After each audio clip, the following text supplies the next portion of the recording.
Good morning, guys. Here we are at our last lecture of the semester because next Tuesday, if you remember, we're going to have Joe Weil come and visit and do some wonderful, fun, crazy things with us. Hi, Scanlanda and Jake and everyone. Make sure you do sign in and say hello. How does it feel to be home? I'd love to know about that as well. Yesterday, I think it was raining really hard here. And hi, Eden and Stephen. I almost sent out an announcement saying, oh, you could write a poem for extra credit about the rain. And then I realized you guys might not be experiencing the rain. So anyway, off we go. Good morning to all of you. I'm going to miss you guys. Matt, seriously? They scheduled a final during your class time? You should send me an email about that. Because I would definitely want to file a complaint that anybody would let that happen. Okay, so on Thursday, we're going to have poetry recited by Jell, right, Angela? And Emma Bennett is going to sing a poem set to music. So that's going to be, I think, pretty exciting and wonderful. So you have no new assignment for next Tuesday. There will be no final, which you will have seen if you Friday is the last day of class? Oh my God. Oh man, I'm just messing it up all over the place, aren't I? Well, then I'm going to have to see if Joe can come this Thursday and listen to you guys recite and sing. And holy mackerel, that's just too crazy. Yeah, we don't have class on Monday. All right. I don't know. I don't know if it's me or if they changed the schedule in the middle and I just never got the 411 for some reason. But in any event, you guys do have no final for this class. And I am saying, though, that by December 10th, I'd like you to send me your 3 best pieces of work this semester, by which I mean your 3 favorites. And really, that could be anything. It could be something I've seen before. It could be something that you've revised or not. It could be all new pieces. It could even include one of your extra credit assignments if you like. But just I've created a little spot under quizzes again. Just drop that in there. And it's just to let me think about you in your own best light for when I have to start grading, which is definitely my least favorite thing to do. So never mind about next Tuesday. And we'll see what we can do on Thursday. And maybe a couple of you, especially those of you who haven't read to the class yet, might like to read on Thursday. So think about that. Yeah, only 3, Skinlanda. I keep everything. I keep everything anyway. So I have all the stuff you have given me. And if you're really dying to give me more, you can go ahead and do that too. And yeah, Rhea, I would say one of them could be a poem. How's that? Is that fair enough? All right. So yeah, think about that. Think about whether there's something you might like to share on Thursday. We will obviously be meeting on Zoom. Might have to skip Joe entirely so that there's more time for you guys to read. So if you're interested in reading something, maybe drop a note here too.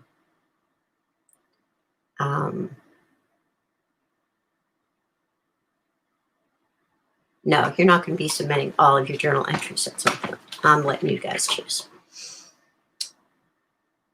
Harlem Renaissance. We're going to talk about the Harlem Renaissance now. I think it is probably the greatest art movement ever to come out of the United States, and it's strange that we don't talk about it more. I was thinking just the other day that if I got to pick another class, I might try to teach something like, the arts movements that made America, America. And the Transcendentalists are right up there, I have to tell you. But it's not so much an art movement there as it is an ideological movement, sort of a thought movement, though it certainly came with some beautiful writing. And of course, there's the beats. And we never even got to the beats. But they were a pretty amazing bunch as well, with people like Allen Ginsberg and Jack Kerouac, writing and shaking things up. But you come around, I think it was the summer of 1919, really, that the Harlem Renaissance kind of took its first baby steps. And that was partly in response to some pretty violent race riots that were going on in certain cities in the United States. But it also had a lot to do, especially because it carried through right through the 30s and, of course, spread its influence far beyond that. Good morning, Andrew and Savannah. And make sure that you do check in as you check in. And yeah, Rachel, that's a good question. No, I think if you are welcome to include any arts event that you haven't already included, but that's all, you'll find all that under the assignment and under the quizzes thing. So I tried to clarify all of that kind of thing. And as I said to Skinlanda, if you really would like to send me more than 3 pieces, you can certainly do that. I will never be sad to be reading more of your work. I just wanted to make sure you got to focus my attention on what you think you have done best. Because it's hard to, I bounce back and forth. I see how many classes did you miss or show up a half an hour into, or how many quizzes did you tank on, and how many extra credit assignments did you do, and what were your victories? And I take notes all through the semester. Believe it or not, I have a little log on each and every one of you. So I hope that by the end of the semester, I know your work well, if not you guys. And it would be wonderful to have been able to meet you because I've really grown so fond of each and every one of you. And that's the truth. Even those of you who practically gave me more gray hair this time around. We all came through it, didn't we? So that's great. I think that's great. And I admire your tenacity, one and all.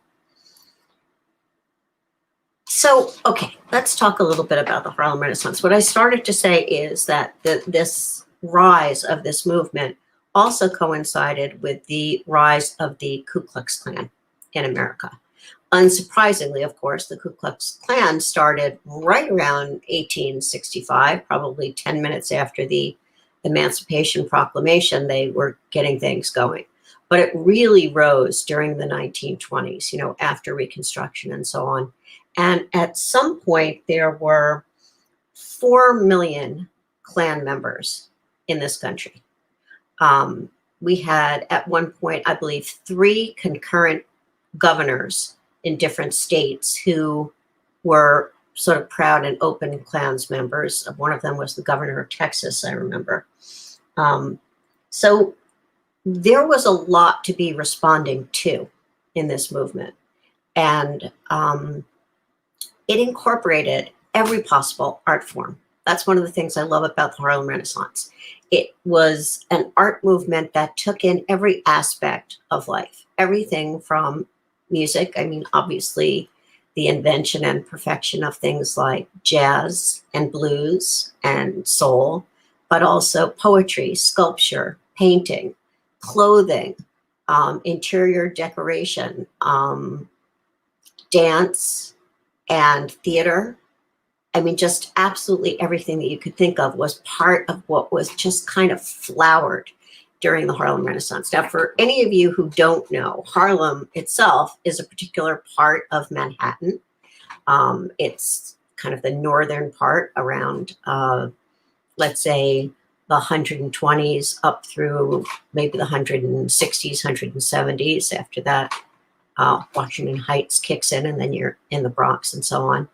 But so when they talk about the Harlem Renaissance, it's because some of this sort of sprang right out of that part of New York City. But it was definitely nationwide. And a lot of the figures we'll be talking about were not people who were necessarily born and raised or even living in Harlem, New York at the time. But as well as, all the arts that I'm mentioning, of course, the Harlem Renaissance also took on issues of social justice, civil rights, and politics.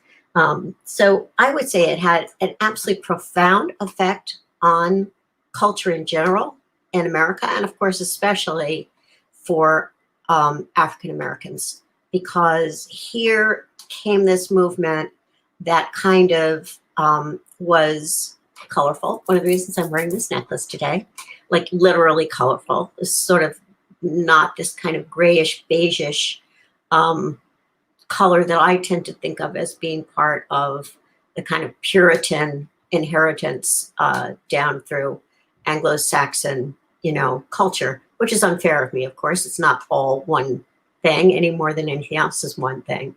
But during the Harlem Renaissance, the African Americans were speaking not only to the wider culture and letting their voices be heard, but they were also speaking to each other. And so there was this sense of recognition that there could be these forms and there could be experiences and ideas that would be shared, that had been silenced for so incredibly long.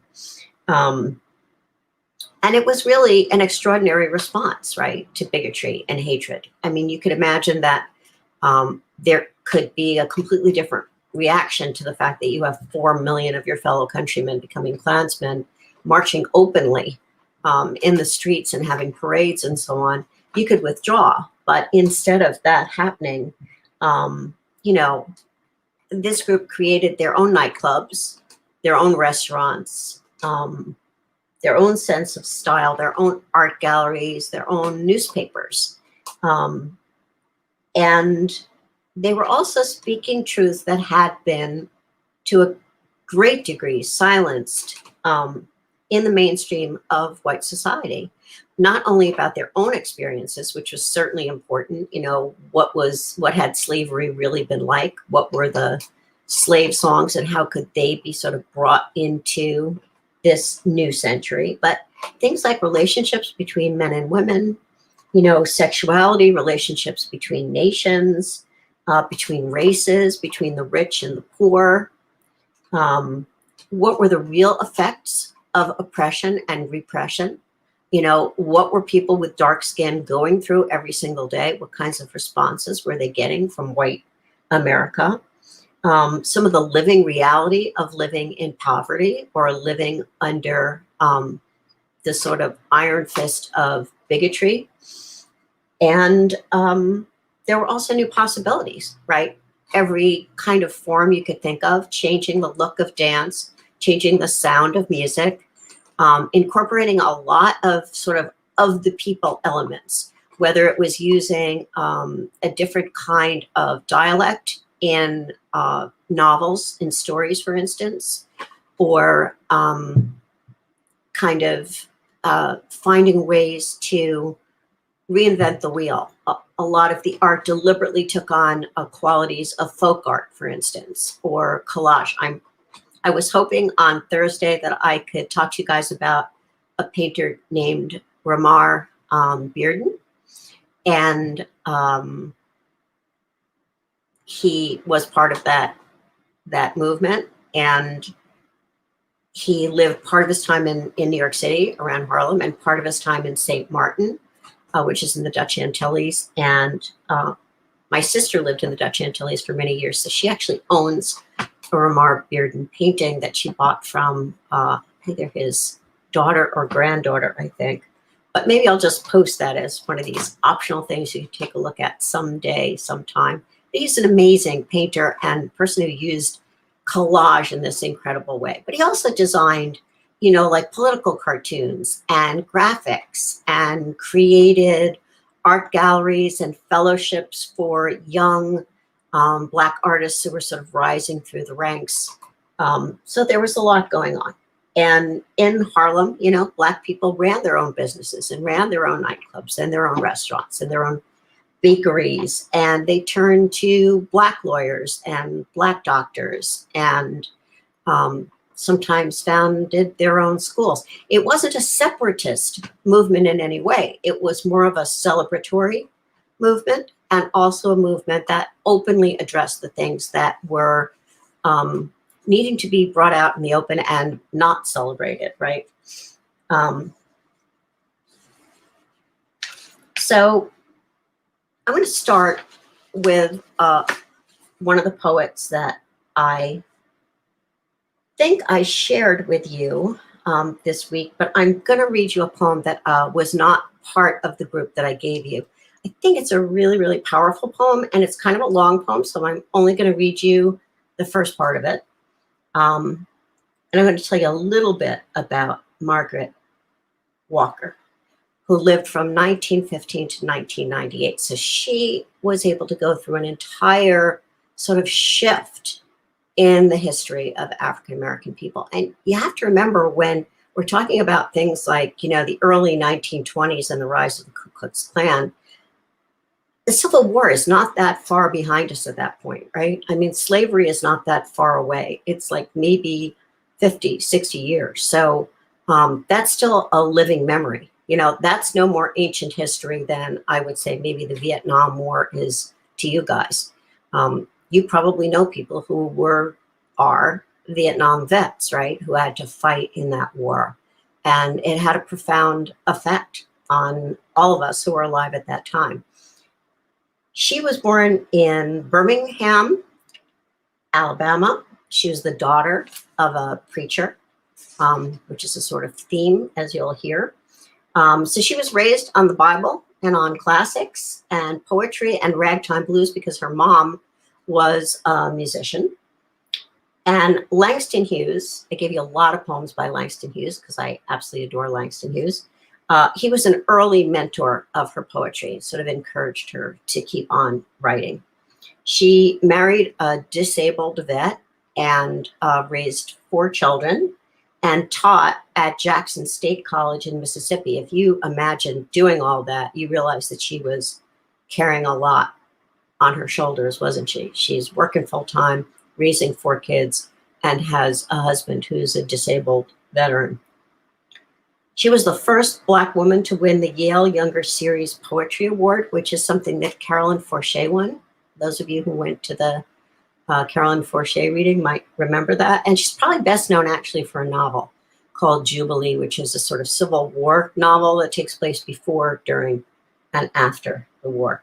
This poem is called For My People. For my people everywhere, singing their slave songs repeatedly, their dirges and their ditties and their blues and jubilees, praying their prayers nightly to an unknown God, bending their knees humbly to an unseen power. For my people, lending their strength to the years, to the gone years, and the now years, and the maybe years, washing, ironing, cooking, scrubbing, sewing, mending, hoeing, plowing, digging, planting, pruning, patching, dragging along, never gaining, never reaping, never knowing, and never understanding. For my playmates in the clay and dust and sand of Alabama, backyards playing, baptizing, and preaching, and doctor and jail and soldier and school and mama and cooking and playhouse and concert and store and hair and Miss Chumby and company. For the cramped, bewildered years we went to school to learn, to know the reasons why and the answers to, and the people who, and the places where, and the days when, in memory of the bitter hours when we discovered we were Black and poor and small and different, and nobody cared, and nobody wondered, and nobody understood. For the boys and girls who grew in spite of these things to be man and woman, to laugh and dance and sing and play and drink their wine and religion and success, to marry their playmates and bear their children and then die of consumption and anemia and lynching. For my people thronging 47th Street in Chicago and Lenox Avenue in New York and Rampart Street in New Orleans, lost, disinherited, dispossessed, and happy people, filling the cabarets and taverns and other people's pockets and needing bread and shoes and milk and land and money and something, all our own. So that is Margaret Walker.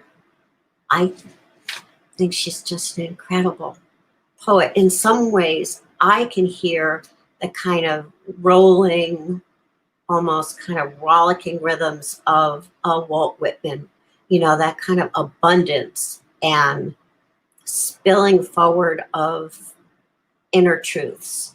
But it really does have its very own kind of voice and qualities, doesn't it?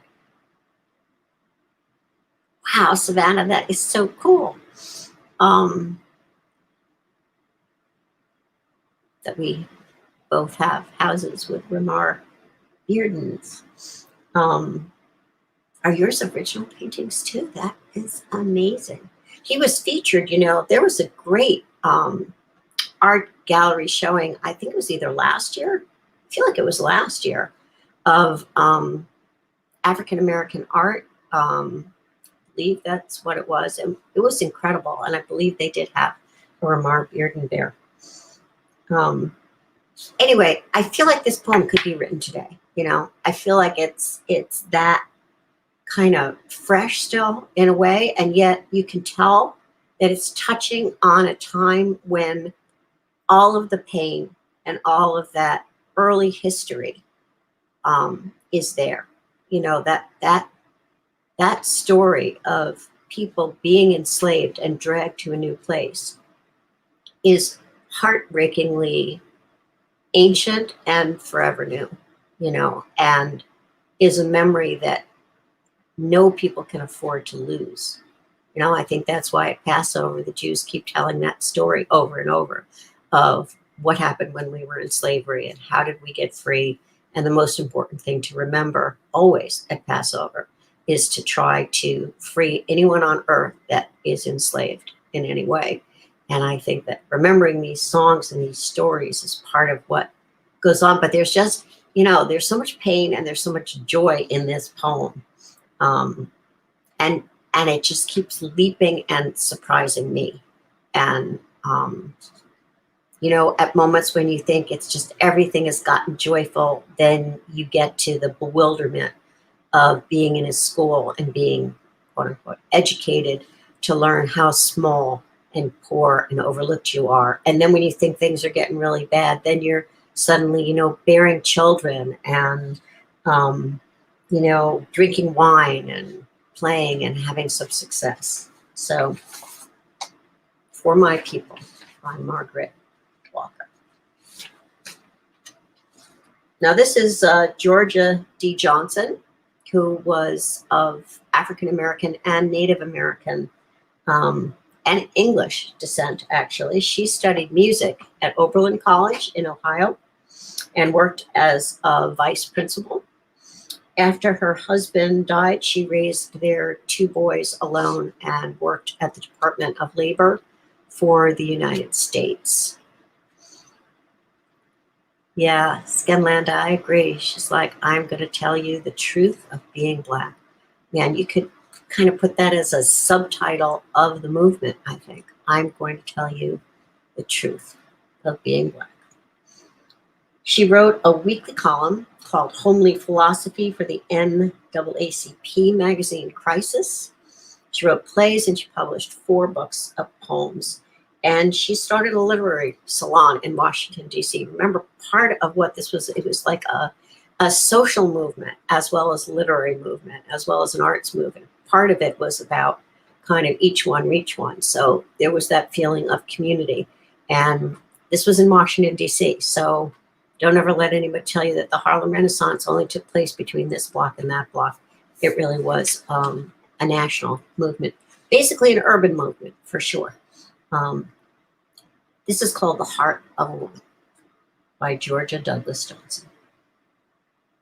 The heart of a woman goes forth with the dawn as a lone bird, soft winging so restlessly on.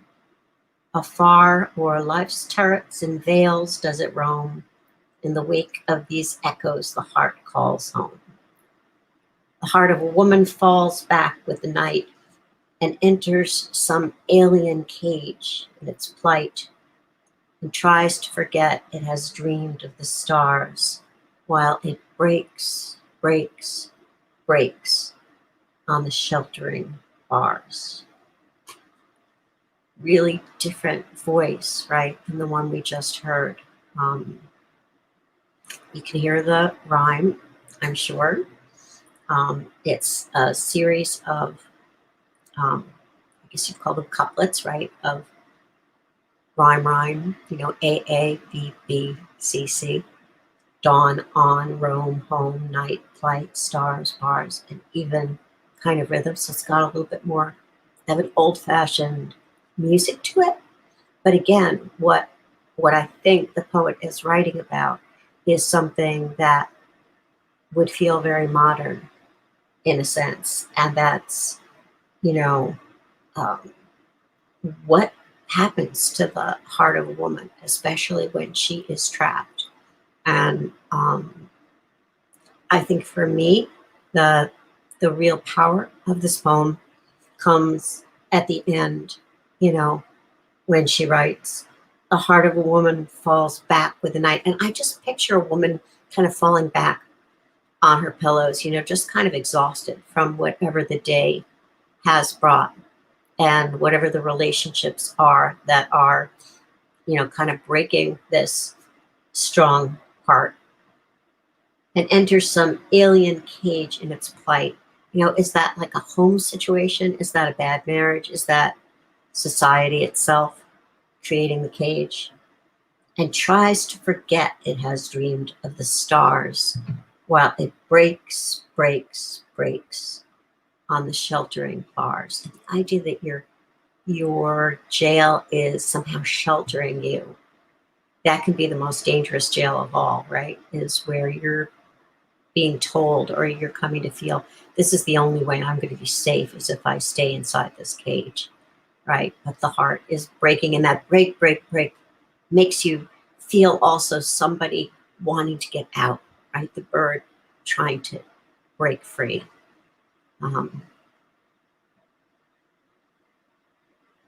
Yeah.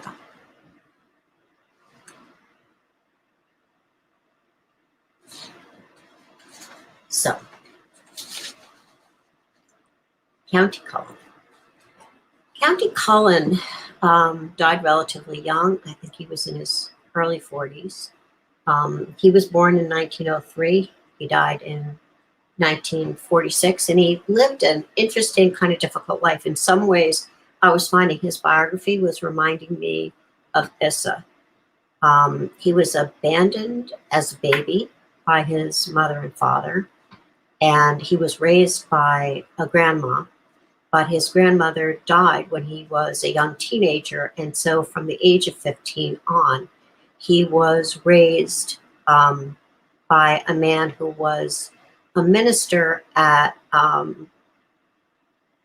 the most, let's say, influential, certainly the most widely attended church in Harlem, which was the Salem Methodist Episcopal Church.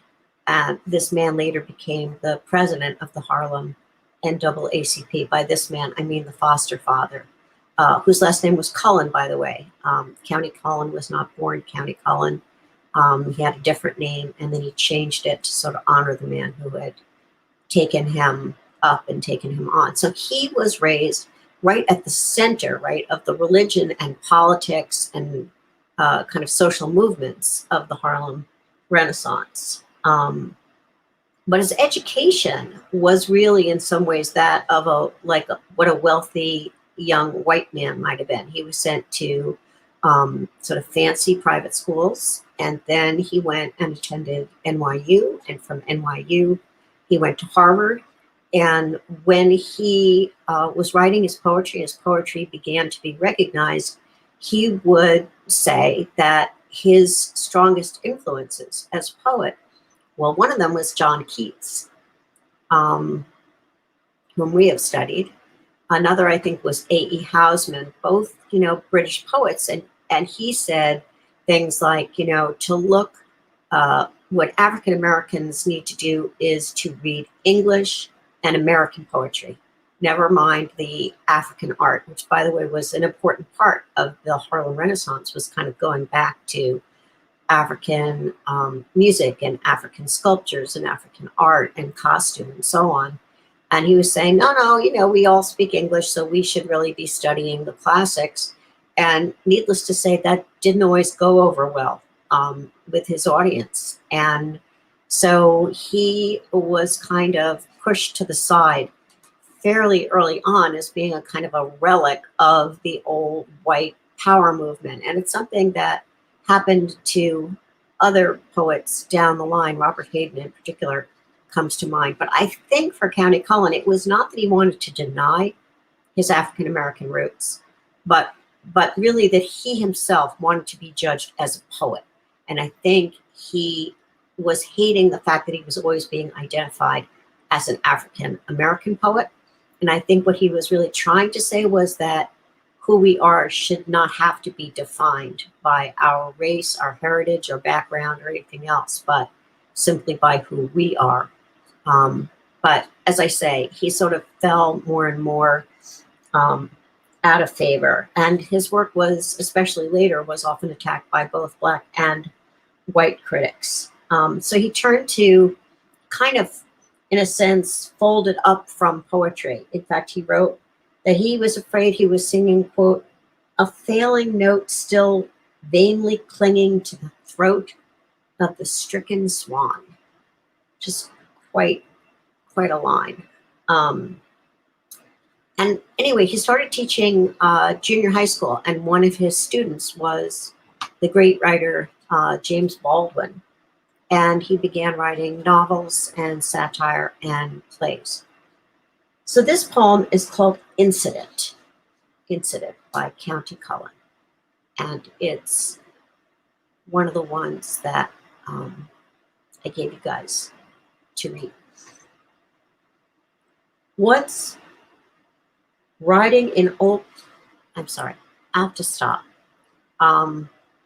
Geez, I never know what we're supposed to do with these things anymore. The N word is in this poem. But I'm not going to be comfortable saying that. So I guess I'm just going to kind of stop and say, and you're going to know what I mean, right? Okay. Once riding in old Baltimore, heart filled, head filled with glee, I saw a Baltimorean keep looking straight at me. Now, I was 8 and very small, and he was no whit bigger, and so I smiled. But he poked out his tongue and called me, I saw the whole of Baltimore from May to December. Of all things that happened there, that's all that I remember.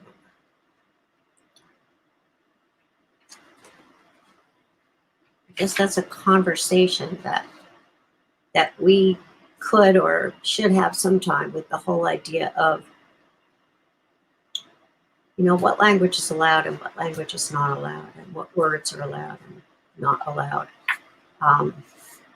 For me, for instance, as a Jew, I feel like if somebody wrote about somebody calling me a kike, I want them to say that word when they read the poem. But on the other hand, I don't think even my people had quite the same kind of violence committed against them here in America. Elsewhere, obviously very much the same.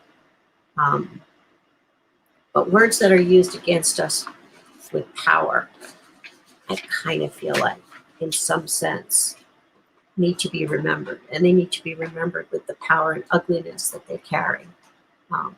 That's just me. I would be interested to know what you guys think about that. You know, do we bury certain words forever? Do we bury them from our history too? Um, are they too painful? Is there the chance that if we use them even in that context, they will rise up against us again? Or do we need to remember them? So I think it's an interesting conversation, that we probably need to have those kinds of conversations more than we do. Well, I finally got to Langston Hughes. He was born February 1st, practically a birthday buddy of mine, in 1902 in Joplin, Missouri. And his parents separated shortly after he was born. His father moved to Mexico. And Hughes was raised mostly by his grandmother. Now, Hughes was great at telling stories about himself. He was almost certainly gay. He kept that secret for quite a long time. County Cullen, by the way, I forgot to mention, was bisexual and married the only daughter of W.E.B. Du Bois, a really important African-American writer. And they had this lavish wedding together, and the marriage itself lasted, I think, less than 2 years.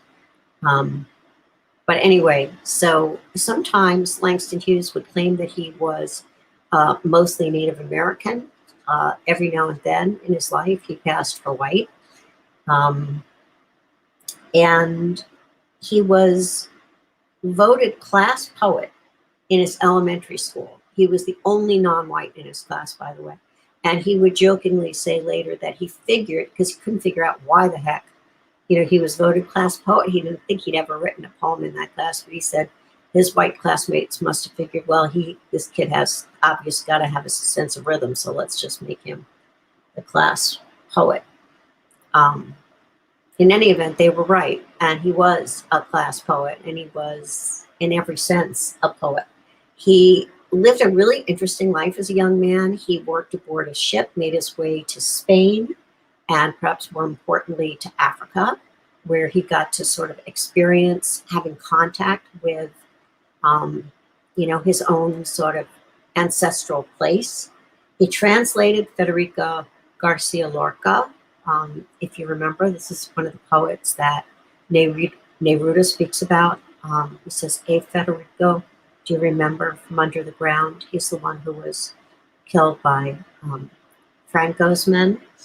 And other poets he translated as well. He also wrote amazingly wonderful stories and some poems and stories for children as well, and articles. And it is said that at his funeral, there was very little speaking. There was mostly lots of jazz and blues played.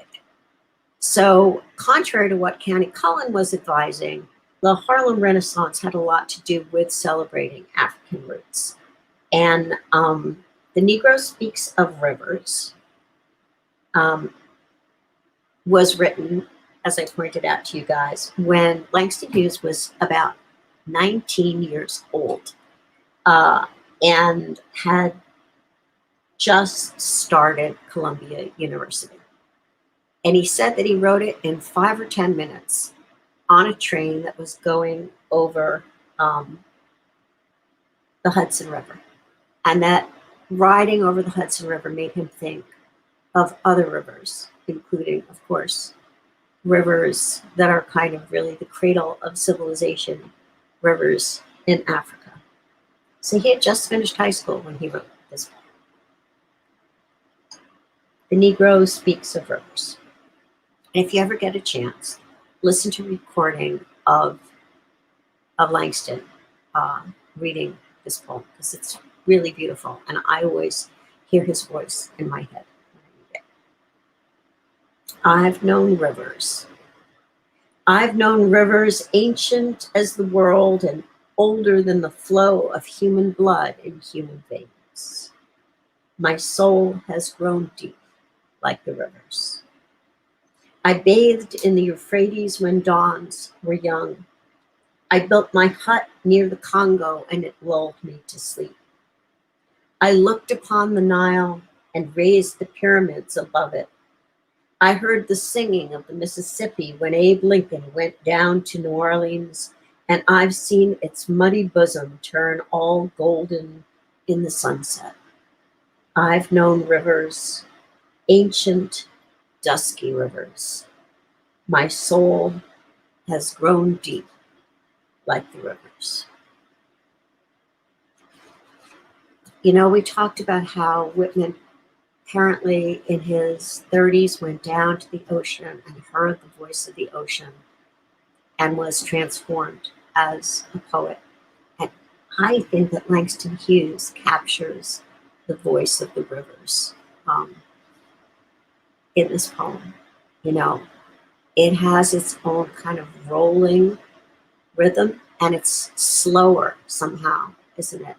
It's almost like it's slower than an oceanic rhythm, and it has a different kind of depth to it. Maybe because you can see what you're not seeing in a river. Do you know what I mean? You can see the muddy depths. So you know you're not quite seeing everything, but you know the bottom is down there. With oceans, I think we tend to feel that they are bottomless. Anyway, I think it's a beautiful poem, and it's an amazing thing for a 19-year-old to have written in, what did he say, 10 or 15 minutes on a train ride. Yeah. Yeah, Adam, you're right. One word can absolutely have an impact. One phrase, one word. It's just can be really, really shocking. Shocking is the right word for it. Part of what I think I love so much about Langston Hughes is the fact that he seems to be able to hit all the notes, which is one of the qualities I love best in great artists. You know, that they can make you laugh and they can make you cry and they can be narrative or lyrical. One of the things I'm really hoping we get to talk about a little bit on Thursday, geez, I can't believe it's our very last class, is what do you guys look for now in poetry? Is it any different than what you looked for at the beginning? Or have you been looking for it all along? Or have you discovered some things that, wow, you know, I realize now that what I look for in a poem is X or Y, and that's what makes me love it? Or is it always different for every single poem? Anyway, here is the theme for English B, and if you remember, this was your suggested assignment to write a theme for English B, which is a kind of an autobiography, right? An autobiographical sort of sketch. It didn't have to be in poem form.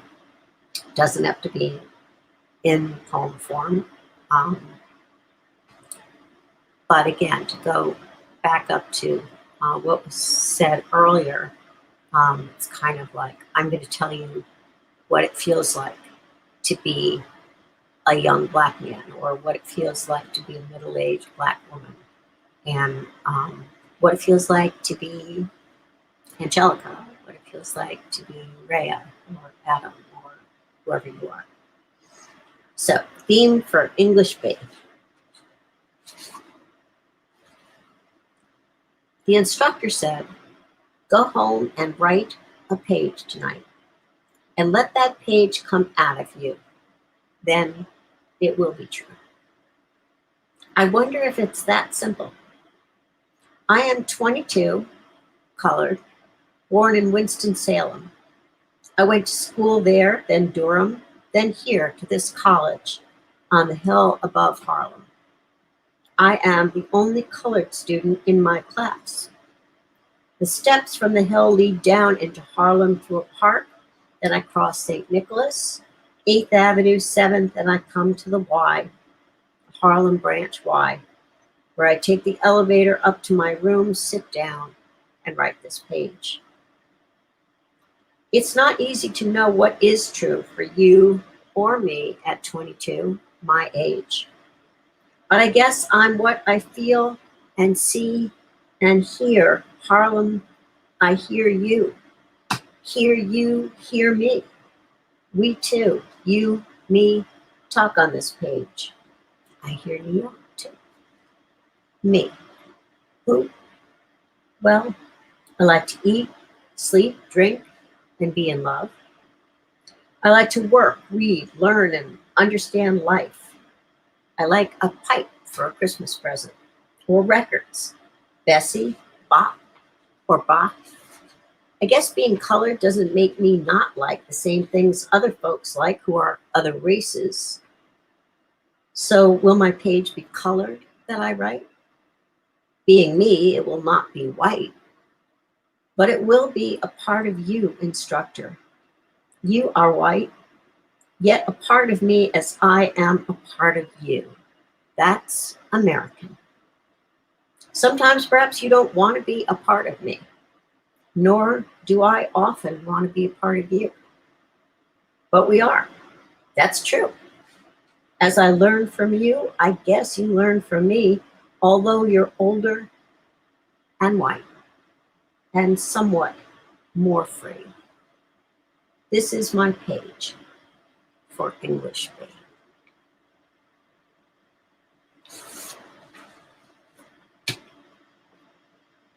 Pretty amazing, right?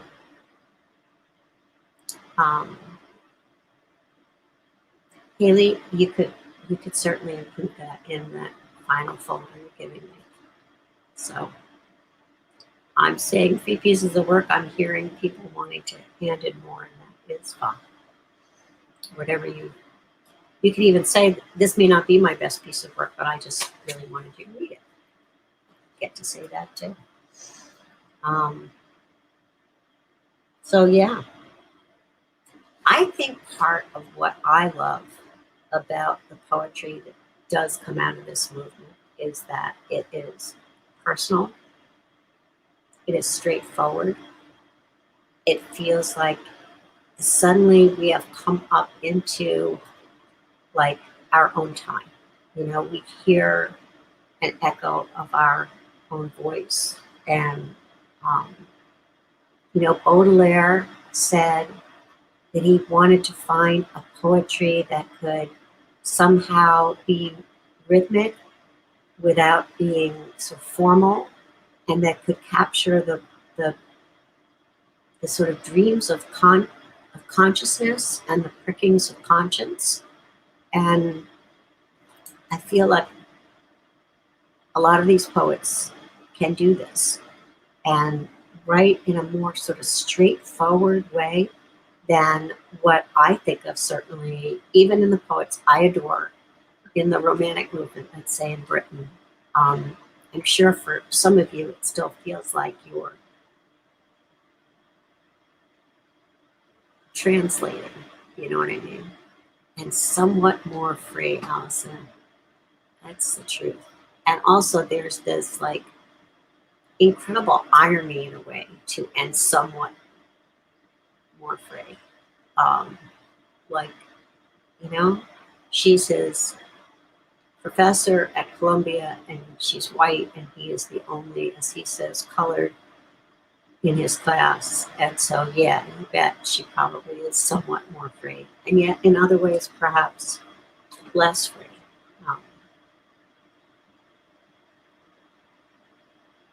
Because, you know, as Allison said, we do all carry our own burdens. But I don't know, I just love it. I love it. I love how honest it is, and I love how he's kind of questioning at every moment, you know, what am I doing in this theme, and like, what's the truth? What's the truth? Me? Who? It's like so simple, you know. Anyway, that is his page for English B. So take a note from Langston to get to that poem.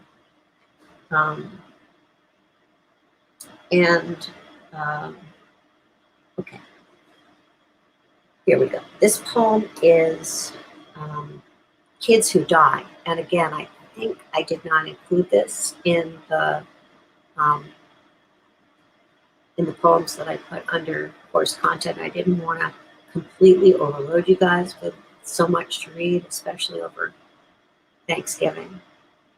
Um, but also this one is darker, considerably darker. And yes, Dean, as I learned from you, you'll learn from me. It really is beautiful. And I got to tell you, it's really true for every teacher. You know, you learn at least as much from your students as they learn from you. I think I told you at some point earlier this semester that I really believe that people often do in this life what they need. And I think that teachers are kind of perennial learners. You know, they're people who are kind of addicted to learning new things. And so, you know, if you're a teacher, you get to learn all day long. It's really amazing. And I had a friend who became a therapist, and she said, it's like I get therapy all day long. Because as she is talking with other people, of course, she's learning more about, you know, the psychology of human beings and her own kind of psyche. So it's called Kids Who Die. This is for the kids who die, black and white. For kids will die, certainly. The old and rich will live on a while, as always, eating blood and gold, letting kids die. Kids will die in the swamps of Mississippi, organizing sharecroppers. Kids will die in the streets of Chicago, organizing workers. Kids will die in the orange groves of California, telling others to get together.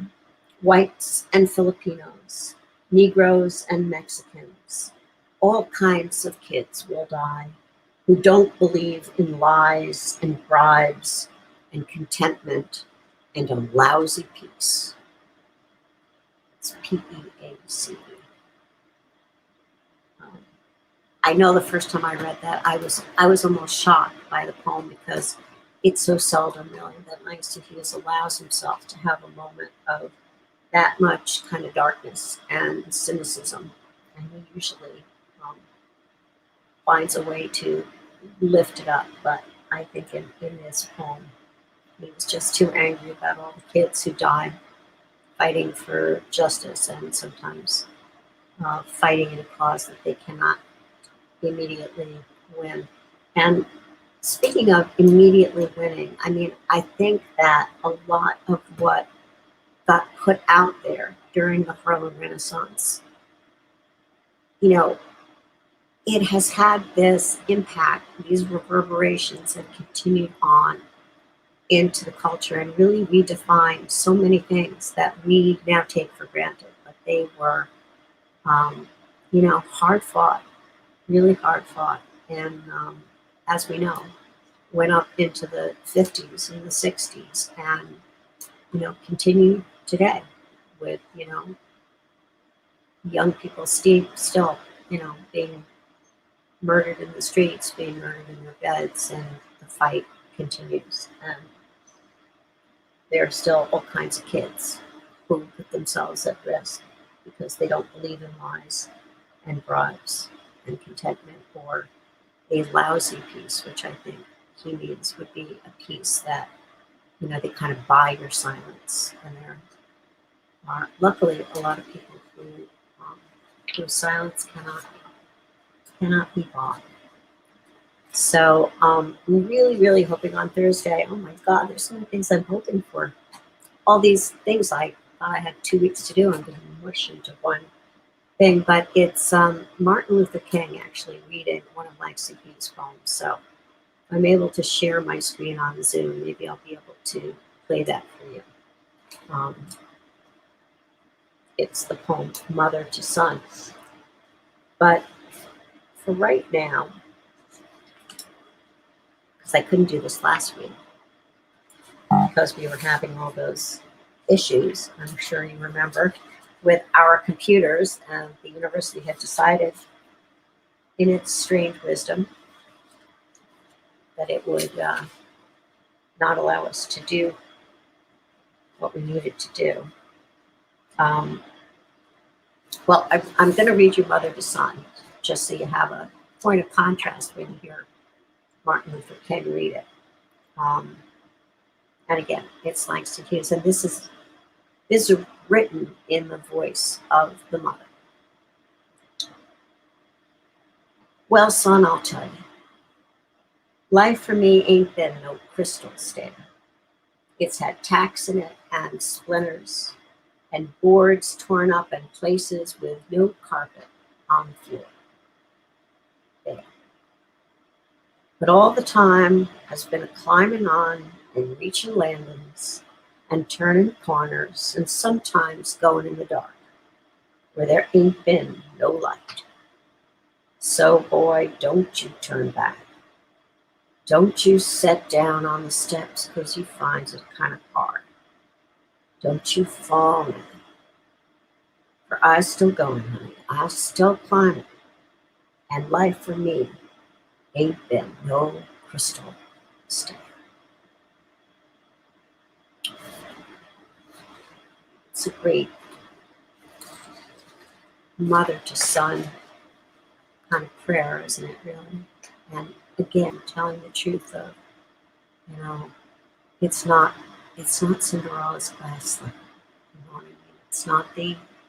It's not going to be the easy road. It's a stairway with torn up boards and splinters in it, and turns in it, places where you might want to just sit down and stay there. But if this mother is still climbing, she's kind of looking back and making sure that her son is still going as well. So I'm hoping you're going to get to hear Martin Luther King read that poem. I think it's at the end of a talk or a speech he's giving. So Haley, I saw you show up here. Here you are. With your permission, I'm going to read a couple of your pieces to close the class today. And I'm hoping some of the rest of you really will come in on Thursday with some of your own work to read. Do you think there's some of you who will have something to share? Maybe especially those of you who have not shared anything yet. By the way, didn't that Kids Who Die poem remind you, Daisy, of the We Real Cool poem? It did me. Okay. So we have a walk in nature extra credit here by Haley, and then we're also going to have these are both short, they're like a page and a half. Today I hiked up the yellow trail in the nature preserve on campus. It's so different from the last time I was here. Even from just a few short weeks ago, the entire area has been transformed. There were leaves in any color you could imagine last time. Mixes of yellow, orange, red. Today, there were hardly any leaves on the trees at all. They've all fallen, turned brown and crunchy. It would be impossible not to notice them, being reminded of their presence with every step. All the color has faded, but they are no less beautiful. I found their beauty now in the sound they make rather than the hues they once showed. While every movement I make results in that familiar sound, each crunch also has a uniqueness. The leaves that have just fallen don't make as sharp a sound as the older ones. Maybe it's their way of saying goodbye. They were born in the spring with the first buds, bright and green and new. They grew all summer and faded with the season. They've done their jobs, lived their lives. It's their turn to move on, decompose, become something new. As people, I think it's harder to recognize when it's time to move on. I'm jealous of the leaves. When the warm weather fades, they know it's their time. How can we tell when our job is completed as they do? How do we know when what we are doing is no longer beneficial? How can we tell when our seasons are changing? I'm writing this journal on a dead log. I can tell it's been dead for some time now. All the bark is gone and some places are pretty well rotted out. But even so, there are hints of life scattered around it. Tiny lichen grow. They would be unnoticed by someone who is just passing by. Spurts of moss are beginning to form in the cracks of the wood. In a few areas, little bundles of mushrooms. The tree itself, much like the leaves, will soon become something new. Over time, everything changes. From the smallest leaf to the biggest tree, everything will eventually become new again. I think that I too could become new again, less jaded from the pain brought on by my once naive self. I know there is good in the world, much like there is life on this dead log. I've been wandering around the forest only looking at things from afar. I think if I stop and examine the world more closely, I may find the lichens of hope. Isn't that beautiful? Hi, Haley. I think that's really quite wonderful. I think that I too could become new again. It's a gorgeous line. There's a wonderful poem by Rilke called The Archaic Torso of Apollo. He's looking at this like torso sculpture, and at the end of the poem, sort of out of nowhere, he says, "You must make your life new." So, anyway, I love so many things about it. How can we tell when our seasons are changing?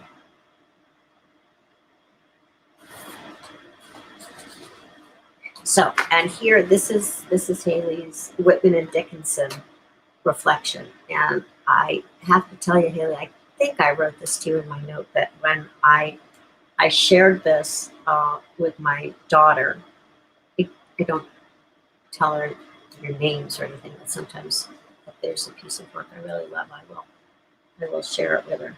And she said, I need to be best friends with this girl.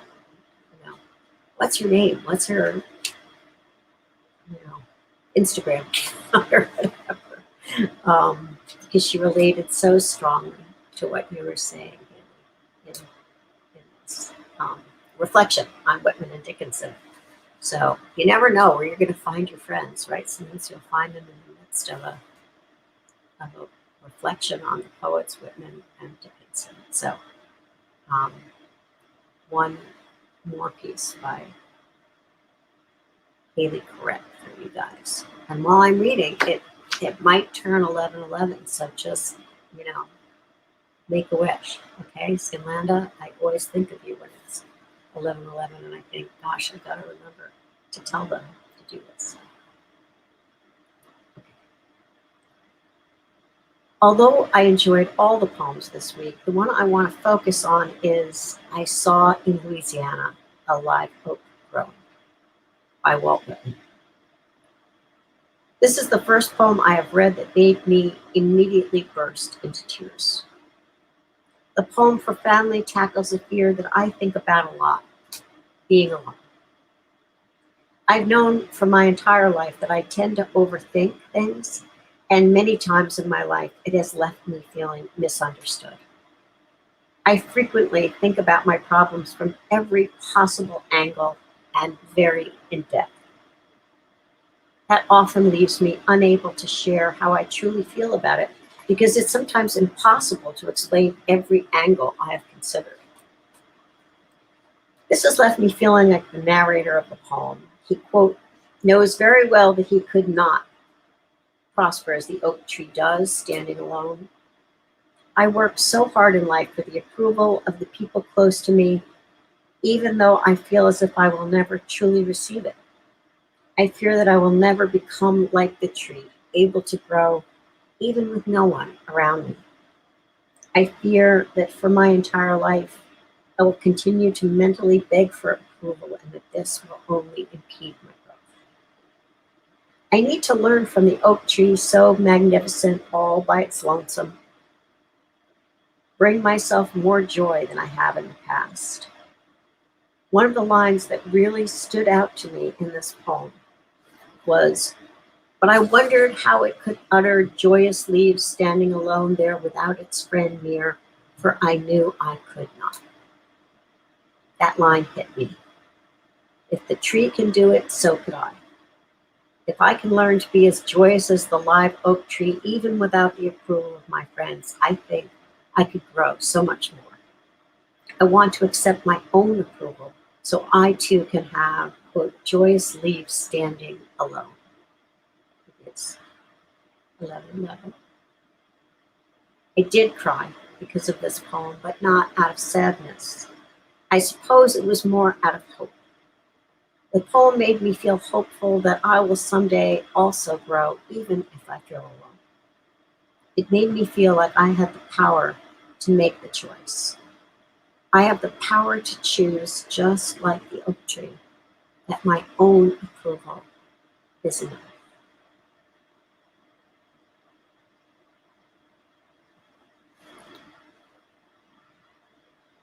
Just beautiful, right?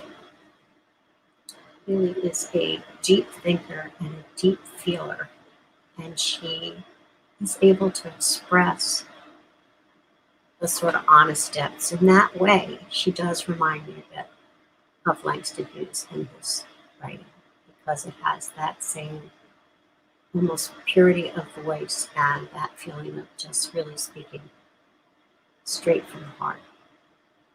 I did cry because of this poem, but not out of sadness. I suppose it was more out of hope. The poem made me feel hopeful that I will someday also grow, even if I feel alone. It made me feel like I have the power to make the choice. I have the power to choose, just like the oak tree, that my own approval is enough. So, yeah, Dean, you love that line about I learn from you and you learn from me. I think I will use these words as my own touchstone. I think we all struggle with the idea of being alone. Can we be alone without being lonely? And if there's one thing, and you guys talked about this at the very start of class, if there's one thing we've come to learn through COVID, it's how to be alone and how we feel when we're alone. So um, it's a powerful thing to think about, isn't it?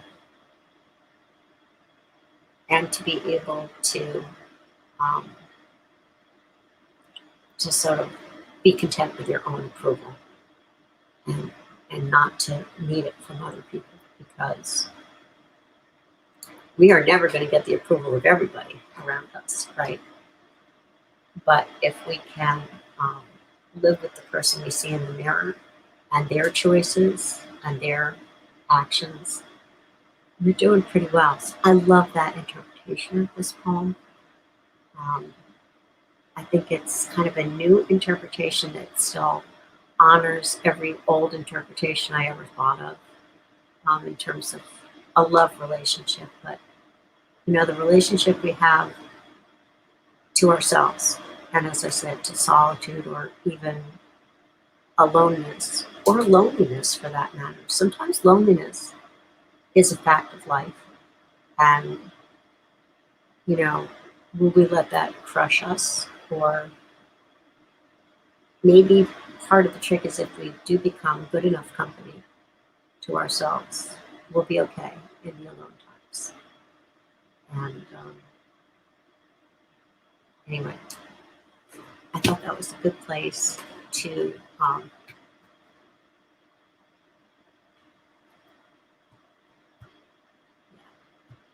end this class. And again, I just want to thank you guys for being such an amazing group to be around and writing things that come from the heart and come from your head. Um, so I'm going to look forward to our last class together, which is apparently Thursday. And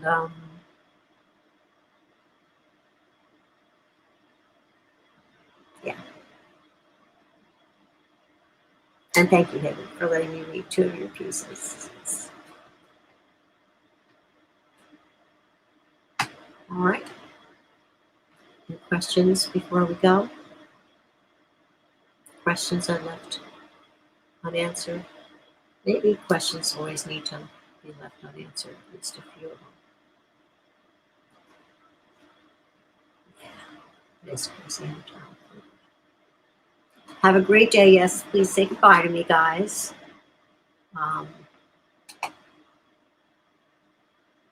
And here we are in December. Okay. I'll see you all on Thursday.